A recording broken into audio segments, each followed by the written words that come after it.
August 9 Kolkata மருத்துவமனையில் அதிகாலையில 31 வயது நிரம்பின பெண் டாக்டர் பலாத்காரம் செய்யப்பட்டு கொலை செய்யப்பட்டாங்க. அவங்களுடைய உடம்பு மருத்துவமனையில இருக்கிற ஒரு செமினார் ஹால்ல கிடைச்சிருக்கு. இந்த வழக்கு தொடர்பா சஞ்சய் ராய் அப்படின்னு சொல்லப்படுறவரை போலீசார் கைது செய்திருந்தாங்க. பிரேத பரிசோதனை அறிக்கையில பெண் டாக்டர் பலாத்காரம் செய்து கொலை செய்யப்பட்டிருக்கிறது உறுதி செய்யப்பட்டிருந்துச்சு. அத்தோட இந்த பெண் டாக்டரை பலாத்காரம் செய்து கொன்றவர்கள் மேல உடனடியா நடவடிக்கை எடுக்கணும் அப்படின்னு சொல்லி இந்திய மருத்துவர்கள் சங்க டாக்டர்கள் போராட்டம் எல்லாம் நடத்தி கொண்டிருந்தாங்க.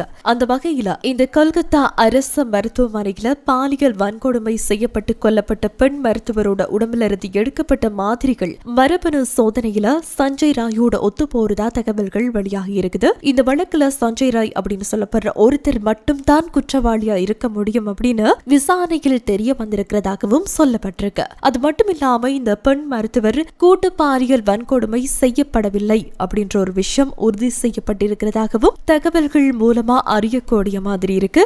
அதனால சஞ்சய் ராய்க்கு எதிரான ஒரு குற்றப்பத்திரிகையை ரொம்ப ஒரு துல்லியமான முறையில தயார் செய்து கொண்டு வருகிறதா மத்திய புலனாய்வு அதிகாரிகள் தெரிவிச்சிருக்காங்க. மரபணு தடயவியல் சோதனைகள் மூலமா கூட்டு பாலியல் வன்கொடுமை இடம்பெறவில்லை அப்படின்றத மத்திய புலனாய்வு அதிகாரிகள் உறுதி செய்திருக்கிறதாகவும் சஞ்சய் ராய் ஒருத்தர் மட்டும்தான் இந்த குற்றத்தில் ஈடுபட்டிருக்கிறதா உறுதி செய்யப்பட்டிருக்கிறதாகவும் கூறப்பட்டிருக்கு. இந்த வழக்கு விசாரணையில இதுவரைக்கும் வேற யாருக்கும் தொடர்பு இருக்கிறதுக்கான எந்த ஒரு தடயமும் கிடைக்கல அப்படின்னு தெரிவிச்சிருக்கிறாங்க.